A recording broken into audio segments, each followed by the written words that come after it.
RKUHP sudah disahkan, tapi kamu nggak perlu panik karena sebenarnya pasal-pasal karet yang ada di RKUHP itu baik. Pertama, pasal check-in.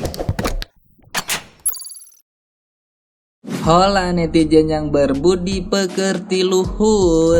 DPR RI dan pemerintah akhirnya mengesahkan rancangan Kitab Undang-Undang Hukum Pidana atau RKUHP menjadi undang-undang dalam rapat paripurna yang digelar di Kompleks Parlemen pada Selasa 6 Desember 2022. Pengesahan ini dilakukan di tengah masifnya penolakan dari elemen masyarakat sipil terhadap RKUHP yang dinilai masih memuat pasal-pasal yang bermasalah. Ketua Yayasan Lembaga Bantuan Hukum Indonesia atau YLBHI, Muhammad Isnur menyatakan masih menemukan pasal-pasal bermasalah dalam RKUHP per 30 November 2022. Dia berpendapat RKUHP tersebut akan mengancam kebebasan demokrasi.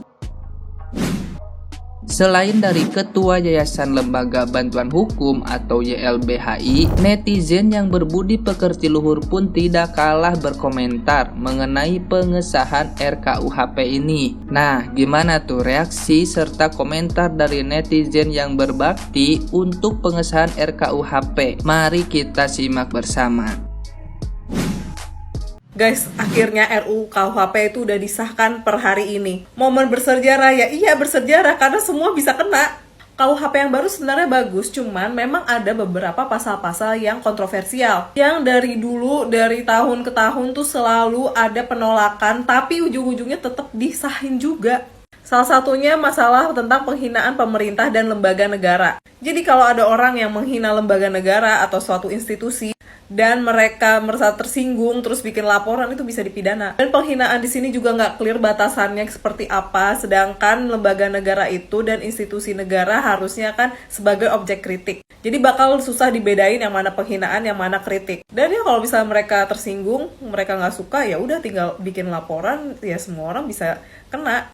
Terus ada larangan untuk unjuk rasa atau demo tanpa pemberitahuan. Jadi kalau mau demo harus ada pemberitahuan yang bukan izin. Dan masalahnya itu adalah hukumannya. Kalau dulu hukumannya cuma 2 minggu, kalau sekarang 6 bulan pidana penjara. Speechless. Yang paling membagongkan itu hukuman bagi koruptor itu diringankan. Gua nggak tahu ini kenapa masih bisa disahin, padahal masyarakat banyak yang menolak. Ya yang pasti adanya kepentingan sih, gue nggak tahu kepentingannya siapa, tapi ya gitulah. Dia DPR sama pemerintah bilang kalau misalnya lo nggak suka ya tinggal gugat ke MK. Masalahnya gugat ke MK itu ya nggak semudah itu ya. Good luck deh buat kita semua. Apalagi gue harus belajar hukum pidana lagi nih 1 semester. Sumpah ini kacau banget teman-teman. RKUHP yang bermasalah akhirnya disahin oleh pemerintah, yang isinya tuh banyak banget pasal-pasal kontroversi, itu masih dicantumin dan disahkan hari ini. Isinya tuh banyak pasal karet dan mengancam demokrasi. Orang yang udah demo berjilid-jilid gak didengerin sama dewan. Kalian yang suka ngeledek-ledekin polisi halo deh, kalau mereka baper dan mereka merasa itu adalah hinaan, kalian bisa dipenjara. Kalian yang suka ngeledekin dan bercanda-bercandain wakil presiden kita AFK, kalau misalnya dia menganggap itu menghina, kalian bisa dipenjara teman-teman. Hukuman untuk koruptor turun teman-teman. Terus buat orang-orang yang mau demo tanpa pemberitahuan itu bisa kena juga. Itu baru segelintir pasal yang kontroversi teman-teman. Itu baru sebagian aja karena masih banyak pasal yang kontroversi. Dan hebatnya pihak dewan kita, perwakilan kita itu mau ngesahin itu di saat masyarakat menolak. Dan ini menjadi pertanyaan karena ini nggak sesuai dengan apa yang dimaui oleh masyarakat. Dan itu dewan perwakilan kita nggak mewakili kita sama sekali. Ironisnya ya teman-teman, pajak-pajak yang kita bayar, yang kita semua bayar, uangnya masuk ke DPR yang nggak bisa mewakilkan kita, yang isinya nggak bisa ngedengerin aspirasi kita. Bilangnya sudah mengakomodasi suara kita, tapi nggak sama sekali menurut gua. Dan sekarang semua orang bisa kena dengan adanya RKUHP ini. Gue udah bikin rangkumannya, kalau kalian mau lihat lebih detail ya, itu ada di Instagram gua. Dan malam ini gue mau ngadain forum sih, mau ngebahas soal ini lebih dalam, pasal per pasal, dan yang draft yang disahinnya itu. Jadi kalau kalian mau nonton ya bisa lewat IG gue ataupun lewat TikTok gue. Make sure sekitar jam 8 malam hari ini. Kita kalah teman-teman, udah disahin, semua bisa kena. Dan kalaupun mau digugat ya digugat ke MK itu bakal susah. Karena MK itu menurut gue kayak mahkamah keluarga jatuhnya. Kacau. RKUHP sudah disahkan, tapi kamu nggak perlu panik. Karena sebenarnya pasal-pasal karet yang ada di RKUHP itu baik. Pertama, pasal check-in. Emang sih ini pasal yang akan merepotkan buat remaja-remaja yang sudah terbiasa staycation dan pemuda-pemuda yang sudah langganan di hotel warna merah. Tapi tenang, Yang bisa menuntut kalian karena check-in itu hanya orang tua atau anak. Artinya, kalau kalian pengen check-in aman, pamit dulu. Bu, mau check-in, pamit. Ya nak, hati-hati. Gokil, RKUHP membuat orang tua dan anak makin terbuka. Stop dunia tipu-tipu. Ini yang Indonesia butuhkan.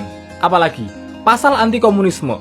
Orang nggak boleh tuh menyebarkan ajaran komunisme atau marxisme. Tapi coba tebak, siapa yang paling sering menyebarkan ajaran komunisme? Betul, abang-abang kampus yang gondrong nggak pernah mandi dan kita nggak tahu kapan mereka akan lulus. Coba kalau orang-orang ini di stop untuk ngomongin komunisme. Skripsi mereka jalan, lulus mereka. Sukses, ini yang Indonesia butuhkan. Terus gimana dengan pasal penghinaan presiden dan pasal penghinaan lembaga negara? Itu kan jelas-jelas pasal karet. Nah itu teman-teman, kita emang nggak boleh menghina presiden dan lembaga negara. Pemerintah itu baik. Indonesia nggak perlu oposisi. Bahkan oposisi, O-nya itu oke sip. Mantap RKUHP. Saya cinta pemerintah, DPR oke sip. Nah, itu dia ya hadirin sekalian untuk beberapa komentar dari netizen yang tercinta mengenai pengesahan RKUHP pada 6 Desember 2022. Jadi gimana nih menurut kalian? Silahkan berkomentar ya. Oke lah, seperti biasa jangan lupa tidur.